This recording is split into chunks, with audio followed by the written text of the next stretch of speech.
Hey guys, this is Kevin with MCrider. This week on MCrider, we're going to look at a technique that you may not have put much thought into.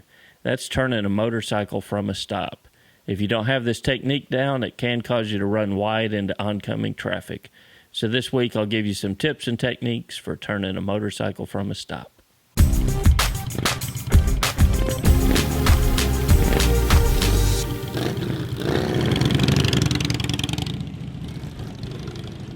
Hey, if you're new to MCrider, welcome. My name's Kevin Morris. I'm a professional motorcycle instructor here in North Texas, where I teach people to ride motorcycles. I also release weekly videos every Friday evening on this YouTube channel, MCrider, helping you improve your skills and techniques out on the road. MCrider is supported by our friends at Patreon. People contribute $1 or $2 a month to help support MCrider and help keep free motorcycle training on the web. If you'd like to learn more about how you can support MCrider, there'll be links in the description and links at the end of this video where you can show your support.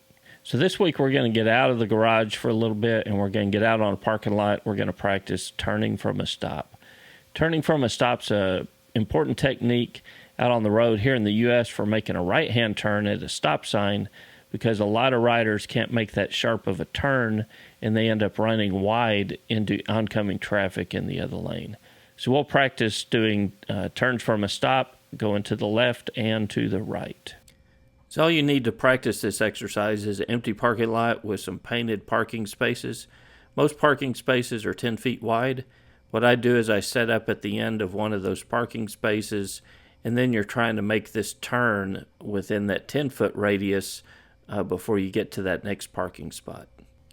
So what gets a lot of riders in trouble making this turn from a stop is not turning the handlebars and looking through the turn prior to moving out. So like I did here, you want to turn the handlebars, get your head and eyes looking where you want the motorcycle to go. So once you have your head and eyes turned in the direction of the turn and the handlebars turned in the direction of the turn, you can even lean the motorcycle slightly towards the turn. Then it's just a matter of easing out on the clutch through the friction zone and getting the bike through the turn.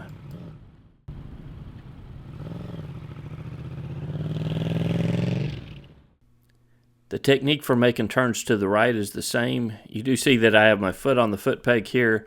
It's also acceptable to put your foot down here if you want to use that and help you lean the motorcycle over to the right a little bit before you take out.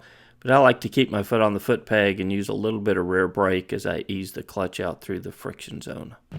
So as you're using this technique out on the street, let's talk about where you want to look. So remember, you would be making this right-hand turn, potentially having traffic coming in the left-hand lane that you want to avoid hitting. So you want to make sure that you're looking up the road, looking where you want the motorcycle to go, because remember, the motorcycle is going to go where you look. So resist that urge to look at the car coming in the opposite lane. Look past that car into your lane where you want the motorcycle ultimately to end up. So I hope you found this video useful. If you did, make sure and subscribe. We have new videos that come out every Friday with a new tip or technique to help you increase your skills on the streets. If you're interested in supporting MCrider on Patreon, you can find a link at the end of this video with more information on how you can support Patreon. And our Patreons at every level get access to suggest training topics for a future video. So I hope you'll consider supporting us on Patreon.